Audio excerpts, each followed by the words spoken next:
আমার মা রোজ রাতে সাজুগুজু করে জমিদারের ঘরে যেত। আমি মাকে জিজ্ঞেস করলে মা বলতো আমি জমিদারের স্ত্রীর পায়ে মালিশ করে দেয়। কিন্তু জমিদার বাড়ির চাকরের কাছ থেকে জানতে পারি জমিদারের স্ত্রী নেই। অনেক আগেই জমিদারকে ছেড়ে চলে গেছে। আমার মনে সন্দেহ সৃষ্টি হলো, তাহলে মা কি জমিদারের সাথে প্রতি রাতে? না, ভাবতেই পারছি না। আমার বাবা গ্রামের জমিদার বাড়িতে কাজ করত। আমরা খুব গরিব ছিলাম। একদিন জমিদার বাবু লোকেরা আমাদেরকে এসে তুলে নিয়ে গেল। তারপর জানতে পারলাম যে বাবা ওদের স্বর্ণ নিয়ে পালিয়ে গেছে। আর যতক্ষণ না সেই স্বর্ণ শোধ হচ্ছে আমাকে ওদের বাড়িতে কাজ করতে হবে। মা ওখানে কাজ পেয়ে খুব খুশি হয়েছিল। মা রোজ রাতে কোথায় একটা ঘরে চলে যেত। মাকে জিজ্ঞেস করলে মা বলতো যে আমি জমিদার বাবুর স্ত্রী এর পা মালিশ করে দিতে যাচ্ছি। একদিন রাতে আমি মায়ের পিছন পিছন যাই, আর একটা নোংরা স্টোরে গিয়ে পৌঁছায়। ভিতরে ঢুকতেই আমার মাথায় আকাশ ভেঙে পড়ল, কারণ মাত্র স্টোর রুমের ভিতরে জমিদারের সাথে। বন্ধুরা, বাকিটা গল্পতে বলছি। আমার নাম ঈশিতা। আমার মা খুব সুন্দর দেখতে ছিল, কিন্তু মা বলতো যে ভগবান যেন কাউকে এমন সুন্দর রূপ না দেন, এই পৃথিবীটা বড্ড নিষ্ঠুর। এখানে সুন্দরী মেয়েদের বিপদ অনেক বেশি। মায়ের এসব কথা আমি কিছুই বুঝতে পারতাম না। মাঝে মাঝে মনে হতো মায়ের এসব কথা বলার কারণ আমার বাবা, যে সবসময় আমার মাকে সন্দেহ করত। বাবা দেখতে ভালো ছিল না। বাবার গায়ের রং কুচকুচে কালো ছিল। বাবা প্রায়ই আমাকে বলতো আমাকে এত খারাপ দেখতে, আর তোমাকে সুন্দর পরীর মতো দেখতে। তুমি কি করে আমার সাথে সুখে থাকবে? তুমি মনে মনে নিশ্চয়ই অন্য কাউকে চাও। আমরা একটা ছোট গ্রামে থাকতাম। সেই গ্রামের জমিদার এমন হুকুম ছিল যে মনে হতো তারা এখানকার রাজা, আর আমরা তাদের চাকর। বাবা জমিদার বাড়িতে কাজ করত। জমিদার খুব একটা ভালো কাজ ছিল না, শুধু জমিদার বাবুর সাথে সাথে থাকত, কিন্তু জমিদার বাবু বাবাকে চাকরির মতো ধমক দিত। মা ও গ্রামে কাজ করত, কিন্তু সারাদিন পরিশ্রম করার পরও মা সুন্দর দেখতে ছিল। আমি ভাবতাম না, যদি ঠিক করে নিজের যত্ন নেয় তাহলে আরও কত সুন্দর হয়ে উঠতে পারবে। মায়ের খুব কম বয়সে বিয়ে হয়েছিল। মায়ের বয়স এখনও 25 বছর হয়নি, আর আমার বয়স 12 বছর হয়ে গেছে। একদিন মা আর বাবার মধ্যে খুব ঝগড়া হয়। বাবা মাকে জিজ্ঞেস করে, তুমি জমিদার বাড়িতে কেন গিয়েছিলেন? মা বলে, আমি ওখানে জিনিসপত্র দিতে গিয়েছিলাম, এর জন্য আমাকে পয়সা দেওয়া হয়েছে। বাবা সেশনটা ছুঁড়ে ফেলে দেয় আর বলে, তোমার ওখানে যাওয়ার কোনো প্রয়োজন নেই। এরকম শোনো, আমি চাই না অন্য কোনো পুরুষ মানুষের নজর তোমার উপর করুক।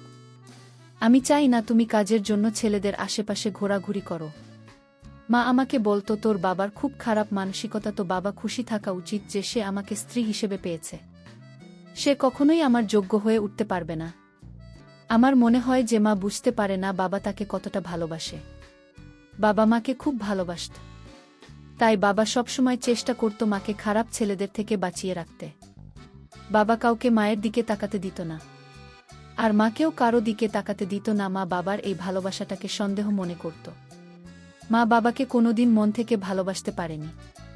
রাতে কোনো দিন বাবা বাড়ি না ফিরলে মা খুব খুশি হতো। মা বলতো, ভাল হয়েছে আজ তোর বাবা বাড়ি ফেরেনি, আজ রাতে কেউ আর আমাকে বিরক্ত করবেন না। একদিন একটা বড় সমস্যা হয়। সেদিন অনেক রাত পর্যন্ত বাবা বাড়ি ফেরে না। আমার খুব চিন্তা হতে থাকে। আমি বারবার মাকে বলি যে বাবাকে আর ফিরছে না। বাইরে খুব ঝড় বৃষ্টি হচ্ছিল। মা বলে, তোর বাবা কোনো ছোট বাচ্চা নয় যে হারিয়ে যাবে, হয়তো বৃষ্টির কারণে কোথাও আটকে গেছে, কোথাও আশ্রয় নিয়েছে। বৃষ্টি থামলেই তোর বাবার ফিরে আসবে। অনেক রাতে আমাদের দরজায় এসে কড়া নাড়ে। আমার মনে হয় বাবা এসেছে। আমি দৌড়ে গিয়ে দরজা খুলে, কিন্তু বাবা আসেনি।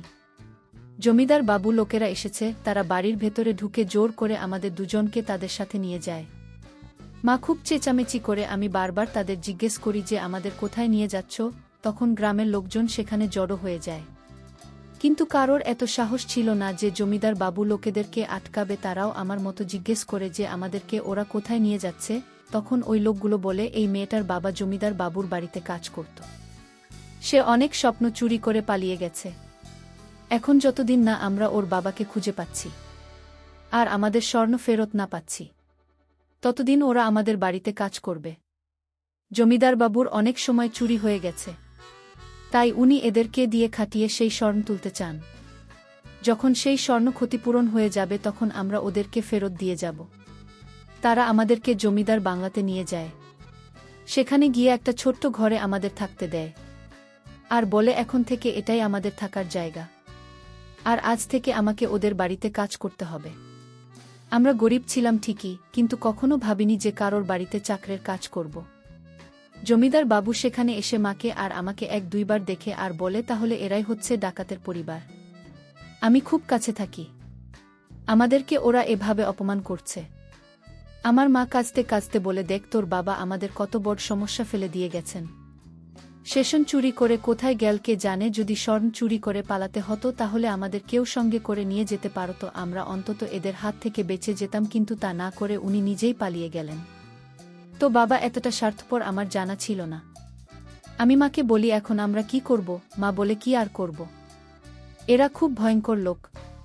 আমরা যদি এখান থেকে পালিয়ে যাই তাহলে ওরা লোক দিয়ে ঠিক আমাদের খুঁজে বের করবে, আর তারপর আমাদেরকে মেরেও ফেলতে পারে। তাই এরা যা বলছে তা মেনে চলাই ভালো। তোর বাবার পাপের প্রায়শ্চিত্ত তো আমাদেরকে করতেই হবে। এখন আমাদের বাড়িতে কাজ করতে হবে। পরের দিন সকালে আমি আর আমার মা বাংলো যাই। আমরা বাড়ির ভেতরে ঢুকছিলাম, তখন একটা মোটা মহিলা আমাদেরকে থামিয়ে দেয়। মনে হচ্ছে এই বাড়ির ইনচার্জ এখানে সব কাজের লোকদের দিয়ে সে কাজ করায়। মহিলা মাকে বলে, তোমার কাজ বাড়ির ভিতরে, তুমি রান্নাঘরে কাজ করবে, বাড়ির সবার জন্য খাবার বানাবে, শুনেছি তুমি খুব ভালো রান্না করতে পারো। আর আমাকে বলে, তোমার কাজ বাড়ির বাইরে, তুমি ড্রয়িং রুম পরিষ্কার করবে। তখন মা বলে, দয়া করে ওকে কোনো সহজ কাজ দেবেন, বেশি কঠিন কাজও করতে পারবে না। তখন সেই মহিলা আমাকে ধাক্কা দিয়ে সরিয়ে দেয় আর বলে, যা থেকে কাজের লোকেদের এত বায়না আমার সঙ্গে হয় না। আমি মায়ের দিকে করুণ চোখে তাকাই। মা বলে, চিন্তা করিস না, এখন আমাদের খারাপ সময় যাচ্ছে, এটা খুব তাড়াতাড়ি কেটে যাবে, আমাদেরও সুখের দিন আসবে। মা বাড়ির ভিতরে কাজ করত আর আমি বাড়ির বাইরে। আমি সারা দিন মাকে দেখতে পেতাম না, শুধু রাতের বেলায় আমার মায়ের সাথে দেখা হতো। কিন্তু রাতে আমি এতটাই ক্লান্ত হয়ে থাকতাম যে আমি মায়ের সাথে কোনো কথা না বলেই ঘুমিয়ে পড়তাম। একদিন আমি মাকে বলি যে আমাকে এরা খুব কঠিন কাজ দেয়। মা বলে, আমার কাজটা সহজ নয়, এই বাড়িতে অনেক লোকজন আর সারাদিন খাওয়া দাওয়া চলতে থাকে, সারাদিন আমাকে সামনে বসে রান্না করতে হয়। আমার খুব কষ্ট হয়, মাকে রান্নাঘরে কাজ করতে হতো আর আমাকে বাইরে রোদে কাজ করতে হতো। আমার বাবার কথা খুব মনে পড়ত আর বাবার উপর রাগও হতো। বাবা কি করে আমাদেরকে ফেলে রেখে দিয়ে চলে গেল, স্বর্ণ নিয়ে পালিয়ে যাওয়ার আগে একবারও ভাবেন না যেটা ফ্যামিলির কি হবে। বাবা তো খুব ভালো মানুষ ছিল, সব সময় তার স্ত্রী আর মেয়েকে আগলে রাখত, আর আজ তারা হাজারটা পুরুষ মানুষের সামনে চাকরের কাজ করছে। আমরা খুব গরিব ছিলাম ঠিকই, কিন্তু কখনো ভাবিনি যে কারোর বাড়িতে চাকরি নেই হয়ে কাজ করব। আমরা সম্মান নিয়ে বাঁচতাম, নিজের পরিশ্রমের টাকায় ইনকাম করে চলতাম, কারো দয়ায় বাঁচতাম না। মাকে দিয়ে ওরা খুব খাটাত, কিন্তু মাকে দেখে মনে হতো যে মা খুব সুখে আছে, হয়তো মায়ের কাজ আমার মতো ততটা কঠিন ছিল না। রান্নাঘরে এক জায়গায় দাঁড়িয়ে রান্না করতে হতো, আর আমাকে তো সারাদিন দৌড়ে বেড়াতে হতো, ভারী ভারী জিনিস তুলে এখান থেকে ওখানে নিয়ে যেতে হতো, কখনো ঝাড়ু লাগাতে হতো, কখনো আবার রোদের মধ্যে দাঁড়িয়ে গাছে জল দিতে হতো। দিনে দিনে আমার গায়ের রং খুব কালো হয়ে যায়। আর হবে নাই বা কেন সারাদিন রোদে ঘুরে বেড়াতে হয়। রোদে 1 ঘন্টা কাটালে মানুষের চামড়া কালো হয়ে যায়, আর আমি তো সারাদিন রোদে কাটাতাম। রাতে আমার খুব ঘুম পেতে, কিন্তু মা বলতো যে তার ঘুম আসছে না, হয়তো মায়ের চিন্তায় ঘুম আসে না। মা বলতো, তুমি শুয়ে পড়, আমার ঘুম আসছে না। রোজ রাতে আমি ঘুমিয়ে পড়ার পর হয়তো বা এক কোণায় গিয়ে শুয়ে পড়ত, কিন্তু একদিন রাতে হঠাৎ আমার ঘুম ভেঙে যায়, আর আমি দেখি যে মা ঘরে নেই। এত রাতে মা কোথায় যেতে পারে? বাথরুমটা ঘরের ভেতরেই আছে। তাহলে মা বাইরে কি করতে গেছে? এমনিতেই বাংলাতে থাকতে আমার খুব ভয় করত। আশেপাশে কত পুরুষ মানুষ ছিল, তার মনে কি আছে বোঝা মুশকিল। আর আমার মা তো খুব সুন্দর দেখতে, বাইরে মায়ের কোনো বিপদ হলো না তো? আমার চিন্তা হতে থাকে, আর আমি বসে বসে মায়ের জন্য অপেক্ষা করতে থাকি, কিন্তু মা ফেরত আসে না। অপেক্ষা করতে করতে কখন আমার চোখ লেগে যায় আমি নিজেও জানি না। তারপর যখন আমার ঘুম ভাঙে তখন দেখি মা কাজে বেরোনোর জন্য তৈরি হচ্ছে, আমি মাকে জিজ্ঞেস করি তুমি সারা রাত কোথায় ছিলে? মা বলে বড় ভাবি আমাকে ডেকেছিল তার পায়ে মালিশ করে দেওয়ার জন্য। জমিদার বাবুর স্ত্রী, উনি খুব বদমাইশ মহিলা, সারা রাত আমাকে দিয়ে পায়ে মালিশ করায়। মায়ের কথা শুনে আমার চোখে জল চলে আসে। মা জিজ্ঞেস করে তুই কাঁদছিস কেন? আমি বলি এরা আমাদের সাথে যা ইচ্ছে তাই করছে, সারাদিন গাধার মতো পরিশ্রম করাচ্ছে, আর রাতে জমিদারের স্ত্রী আমাদেরকে দিয়ে তার পায়ে মালিশ করাচ্ছে। এই সব আর কতদিন চলবে? বাবা কোথায় চলে গেল? মা, আমাদের বাবাকে খুঁজে বের করতে হবে। তুমি সারাদিন বাড়ির ভেতরে কাজ করো, কিন্তু আমি বাড়ির বাইরে থাকি। আমি বাবাকে খুঁজে বের করার চেষ্টা করব। মা বলে তুই তোর বাবাকে কোথায় খুঁজবি? তোর বাবার কাছে তো কোনো ফোন নেই, আর আমাদের কাছে ফোন নেই, তাহলে তার সাথে কি করে যোগাযোগ করবি? আমি বলি বাবার তো গ্রামের দোকানদারদের নাম্বার মুখস্থ ছিল, আমারও ওনার নাম্বারটা মুখস্থ আছে, বাবা ওনাকে ফোন করতে পারে, আমি ওনার সাথে কথা বলবো। অন্তত এইটুকু তো বলতে পারি যে বাবার ফোন এলে আমাদের খবর দিতে। মা বলে কোনো লাভ হবে না, আজকাল কেউ কাউকে খবর দেয় না, কেউ কারো খবর রাখে না, সবাই ব্যস্ত মানুষ, যেমন চলছে। এখানে আমরা ভালোই আছি, ভালো ভালো খাবারও জুটে যায়, আর কাজ তো করতেই হবে, কাজ না করলে এই পৃথিবীতে কিছুই পাওয়া যায় না। আমি ভাবি না কি করে এমন একটা কথা বলতে পারল। মা কি দেখতে পাচ্ছে না যে আমার অবস্থা দিন দিন খারাপ হয়ে যাচ্ছে? মা বলে আচ্ছা, আমার দেরি হয়ে যাচ্ছে। আমি বের হয়ে বলে মা ঘর থেকে বেরিয়ে যায়। একদিন আমি দেখি মা লিপস্টিক আর কাজে লাগাচ্ছে। আমি মাকে জিজ্ঞেস করি তুমি ওগুলো কোথা থেকে পেলে? বাবা তো এখানে নেই, তাহলে তুমি কার জন্য এত সাজ? মা বলে তুই এ কেমন কথা বলছিস? আমি কারো জন্য শাস্তি যাব কেন? মালিকের স্ত্রী আমাকে বলেছেন যে একটু সেজেগুজে আসতে। আমি এত বড় বাড়ির রাঁধুনি, এখানে রোজ বাইরে থেকে লোক আসে, তারা জিজ্ঞেস করে যে কে খাবার বানিয়েছে, তারা মাঝে মধ্যে রাঁধুনিকে দেখতে চায়। তারা যদি দেখে যে কোনো একটা নোংরা কালো মহিলা খাবার বানিয়েছে, তাহলে তারা সেই খাবার খাবে না। বল লোকেদের অনেক ব্যাপার আছে, তুই বুঝবি না। জমিদারের স্ত্রী আমাকে সাজার জিনিসপত্র দিয়েছেন, আর বলছেন রোজ সেজেগুজে কাজে যেতে। তুই জানিস জমিদারের স্ত্রী আরও বলেছেন যে এবার থেকে আমাদেরকে মাসে মাসে বেতন দেবে। তিনি বলেছেন হতে পারে তোমার বর আমাদের স্মরণ চুরি করে পালিয়েছে, আর সেই কারণেই আমরা তোমাদের কাজে রেখেছি, কিন্তু তোমরা সারাদিন খুব পরিশ্রম করো, আর তাই এবার থেকে আমরা তোমাদের বাকি কাজের লোকদের মতনই মাসে মাসে টাকা দেব। তুই ভাবে এবার থেকে আমরা আমাদের হাতে স্বর্গ পাব, আমরা নিজেদের ইচ্ছেমতো জিনিস কিনতে পারব, আমাদের মাথার উপর একটা ছাদ থাকবে, একটা চাকরিও থাকবে, আর হাতে স্বর্ণ থাকবে। এর থেকে বেশি আর কি দরকার আমাদের? এমন সৌভাগ্য জনের হয়। আমি দেখে অবাক হয়ে যাই যে মায়ের এসব ভালো লাগছে। আমার তো সে সব দিনের কথা বারবার মনে পড়ত। আমরা নিজেদের বাড়িতে কত আনন্দ ছিলাম, বাবার রোজগার করে আনত, আর আমরা নিজেদের ইচ্ছে মতন উঠতাম বসতাম, কেউ আমাদের উপর হুকুম চালাতে না। আর এখানে তো আমাদের সারাদিন কাজ করতে হয়, নিজেদের ইচ্ছা মতো কিছুই করতে পারি না। মায়ের এখানে কি করে ভাল লাগছে আমি জানি না। তারপর যত দিন যায় আমি মাকে দেখে আরও অবাক হতে থাকি। মায়ের বাবার জন্য কোনো চিন্তাই ছিল না। মা এখানে খুব আনন্দে আছে, কখনো সাজগোজ করছে, কখনো এটা সেটা খাচ্ছে, কখনো নিজের মনে গান গাইছে, আবার কখনো রাতে গায়েব হয়ে যাচ্ছে। আমি লক্ষ্য করি একদিন পর পরই মা রাতে ঘরে থাকে না। মা কোথায় যায় আমি জানি না। আমার মনে হয় যে মা আমার থেকে কিছু একটা লুকাচ্ছে। আমি জানতে পারি যে মা আমাকে মিথ্যে কথা বলছে। এই বাড়ির একটা কাজের মেয়ে আমাকে বলে যে জমিদার বাবুর স্ত্রী এখানে থাকেন না, তিনি অনেক দিন আগেই বাড়ি ছেড়ে চলে গেছেন। জমিদার বাবুর চরিত্র ভালো নয়, উনার অনেক মেয়ের সাথে সম্পর্ক ছিল। এসব জানতে পেরে ওনার স্ত্রীও তাকে ছেড়ে চলে গেছেন, ওনার 2 ছেলেকেও তার সাথে নিয়ে গেছেন। সে ভালো পরিবারের মেয়ে, এসব সহ্য করবে কেন? জমিদার বাবু এখন এই বাড়িতে একা থাকেন, আমরা কাজের মেয়েরা ছাড়া আর কোনো মহিলা থাকে না। আমি ভাবি যদি জমিদার বাবুর স্ত্রী এখানে না থাকেন তাহলে মা রাতে কার সেবা যত্ন করতে যায়? তার মানে মা এতদিন আমাকে মিথ্যে কথা বলে এসেছে। আমি জানি মানুষ মিথ্যে কথা তখনই বলে যখন সে কোনো ভুল কাজ করে।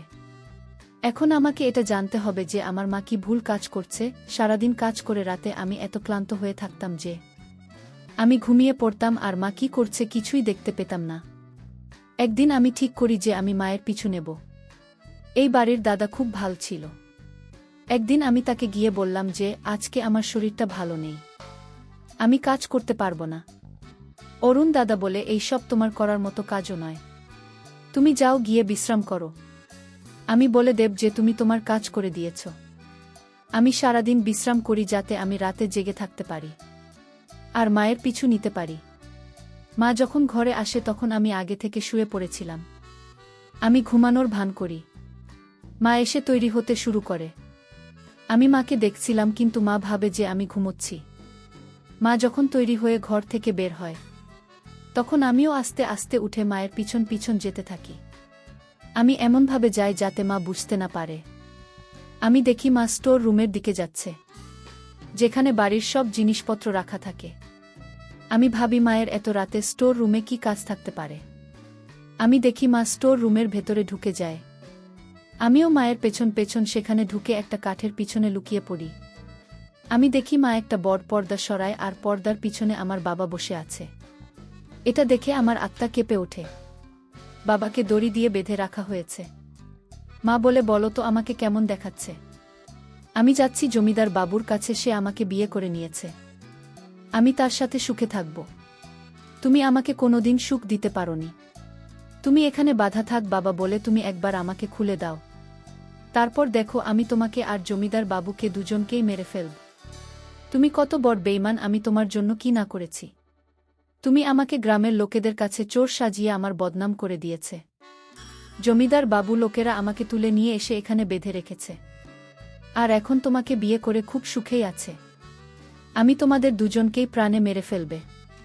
মা বলে, জমিদার বাবু চাইলে তোমাকে 1 মিনিটে শেষ করে দিতে পারত, কিন্তু আমি ওনাকে আটকেছি। আমি বলেছি তোমাকে বন্দি করে রাখতে, কারণ তুমি যেমনি হও আমার মেয়ের বাবা। বাবা আহত বাঘের মতো ছটফট করছিল। আমার তখনও বিশ্বাস হচ্ছিল না যে বাবার সাথে সবকিছু মা করছে। তাকে বদনাম করে এভাবে আটকে রেখেছে আর নিজের জমিদারকে বিয়ে করেছে। মা বলে, তুমি কখনোই আমার যোগ্য ছিলেন না। এখন তুমি এভাবে জীবন কাটালে তোমাকে এই অবস্থায় দেখে আমার বেশ ভালোই লাগে। মা ওখান থেকে চলে যায়। আমি আমার চোখের জল মুছে বাবার কাছে যাই। বাবা আমাকে দেখে অবাক হয়ে যায়। আমি কাঁদতে কাঁদতে বাবাকে সব কথা বলি। আমি বাবার বাঁধন খুলে দিই আর বাবাকে বলি, এরকম বেইমানি মা আমার দরকার নেই বাবা, আমি তোমার সাথে থাকতে চাই। বাবা তুমি মাকে তালাক দিয়ে দাও, আমি তোমাকে ছাড়ব না, আমি মায়ের সাথে থাকব না। বাবা চোখের জল মুছতে মুছতে বল, এটাই বোধহয় আমার কপালে ছিল। আমি বাবার বাঁধন খুলে বাবাকে নিয়ে অন্য একটা শহরে চলে যায় আর বাবা মাকে তালাক দিয়ে দেয়।